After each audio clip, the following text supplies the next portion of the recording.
Wala nang maraming paligoy-ligoy pa, diretso sa punto na. Maiksi lang ang komentaryo, pero diretso sa punto. Maraming kuro-kuro, may tiwali, may totoo.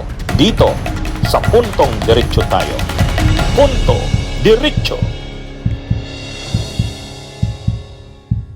Namumurong ipaaresto ng Senado si Traigib Ulaybar, mga kabunyog.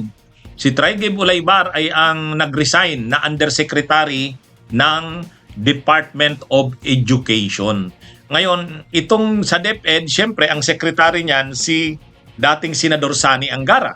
Namumurong ipaaresto ng Senado si dating Education Undersecretary Traigib Ulaybar.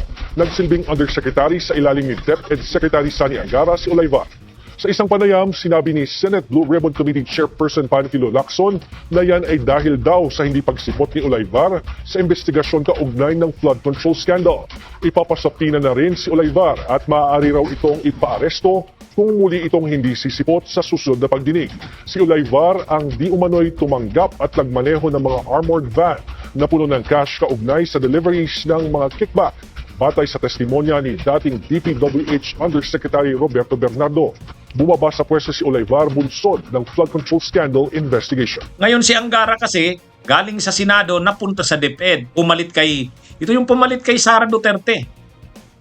Ngayon, nung nasa pa siya, Senado, staff niya na itong si Yusek Ulaybar. Staff niya na ito.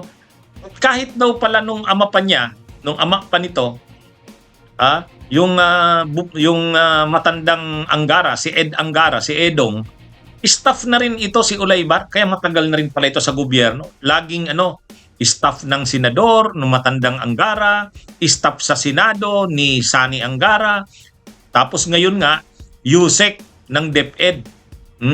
Ito pala ay kasamahan ni Amina Pangandaman. Doon pa sa matandang Angara, na ito, kasamahan na ni Amina Pangandaman, ay naging secretary ng budget si Amina Pangandaman. O di lalong naging makapangyarihan itong si Ulaybar. At ito yung kontrobersyal na binanggit ni dating DPWH Yusek Bernardo, nakausap niya umano. Nang nakipag-usap umano, sabi ni Bernardo sa kanya itong si Ulaybar, ang sabi nito, mayroon kaming pondo. Hanapan mo, gawan mo ng projects, ng list ng mga items ng projects. 3.8 billion. 3.8 billion ang para sa iyo. Galing ito sa ES. O di syempre, pag ES, Executive Secretary, kukunin ito sa unprogrammed appropriations. At totoo nga daw, sabi ni Bernardo, pag-submit niya ng lista, kaagad-agad narilisan ng SARO. Narilisan kaagad ng SARO ng pondo. Syempre, kay yan sabi sa ES yan, Executive Secretary.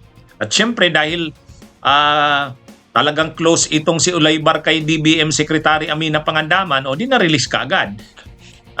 At ngayon, controversial itong sila Ulaybar kasi itong si Ulaybar yung nag-drive umano nung yung armored vehicle na kinakargahan ng tambak na pera, yung mga rinirimit na kickback ni Bernardo, ang nagre-receive itong si Ulaybar. Ito yung para sa mga tao sa Malacanang na posibleng si ES Bersamin o kaya sila Amina Pangandaman. Sabi yan ni Bernardo. O kaya ngayon, controversial itong si Ulaybar. Dapat itong ipatawag sa Senado. Kaya lang, nung pinapatawag sa Senado, ayon kay Senate Blue Ribbon Committee Chairman Ping Lacson, hindi daw umaattend. Hindi daw sila sinisipot. Pero sa susunod daw na taon, papatawag daw uli nila ito. Pag hindi pa daw sumipot, ipapaaresto na nila. Kaya namumurong ipaaresto daw itong tao na ito ni Angara.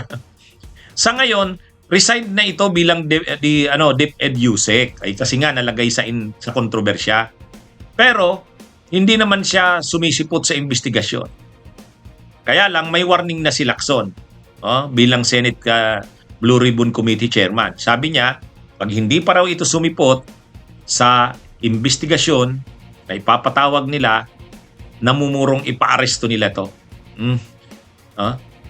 Baka naman umattend na sa Enero kasi nagsabi na rin ang Malacanang Sabi ni Yusek Claire Castro, suportado nila yung ipapatawag na investigasyon ng Blue Ribbon. Yung mga dating executive officials na nasasangkot secretaries or undersecretaries dapat sumipot. O yun, tama yun. At saka si dating ES Lucas Bersamin nagsabi na rin sisipot siya. Pero itong si Ulaybar wala pa tayong naririnig. Kaya lang may warning na nga si Ping Lacson. Pag hindi daw sumipot, sa patawag nila ipapa-aresto ito. Masyadong controversial itong si Ulaybar. Kasi siya yung kausap ni Bernardo, siya rin yung tumanggap ng pera. At ito pa nga si Angara sa 2025 na budget, ang daming insertions ni Angara, ni Sani Angara nung senador pa siya. Ang daming insertions, siya ang nangunguna. Siya ang nangunguna sa dami ng projects. Ay lumalabas nga diyan mayroong 5 mga officials ng executive department. May DICT, may DBM, yan ang si Amina, Pangandaman, mga tao lahat ni Angara. Nagtrabaho ka dati sa opisina ng kanyang ama tapos sa kanya. Tapos napunta sa iba-ibang pwesto sa administrasyon ni PBBM. Kaya lang napaka makapangyarihan nila. Kaya nga may tinatawag na Angara 5. Pero sabi naman ni Angara, wala daw, hindi daw siya sangkot diyan sa mga insertions sa mga na yan. Kaya nga dapat imbestigahan yan ng Senate Blue Ribbon. Kasi si Sani Angara ang pinakamaraming insertions ng mga projects. Sa pinakadaan, mahigit 132 yata yun.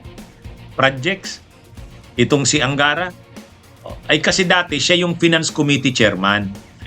Siya kasi yung dating Finance Committee Chairman Parang katapat niya ng House sa appropriations. At itong si Ulaybar ay tao niya ito. Pero dito sa pinag-uusapang ito, hindi ni-represent ni Ulaybar si Angara. Ang re-represent niya, ES, sabi ni Bernardo. Kaya nga galit si dating ES Bersamin Bakit daw nadadamit ang pangalan niya dyan na ES? Hindi niya daw alam yan. Kaya pag isinalang itong si Ulaybar, mapipilitan siyang sabihin sino talaga ang amo niya. Kasi ginagamit niya ES nung nakipag-usap kay Bernardo. Pero hindi naman, sabi naman ni Lucas Bersamin, galit si Bersamin. Wala akong inutusan, wala akong pakialam diyan sa mga insertions na yan. Kaya kong harapin yung mga investigasyon na yan. Ang problema, ayon kay Bernardo, nang kausap niya si Ulaybar, ES ang ginamit na pangalan na rini-represent niya umano. Kaya maganda tong investigasyon sa Enero. At saka ang sabi ni Senador Ping Lacson, ipapa-aresto niya itong si Ulaybar pag hindi pa rin sumipot. Abangan natin. Maganda yan mga kabunyog, mga kabayan. Bunyog, bunyog, halikan na kasama ka. Bunyog, kapag buklod ay may pag-asa. Luzon, Visayas, Mindanao, isa ang pananaw. Sa bagong Pilipinas ang bunyog isisigaw.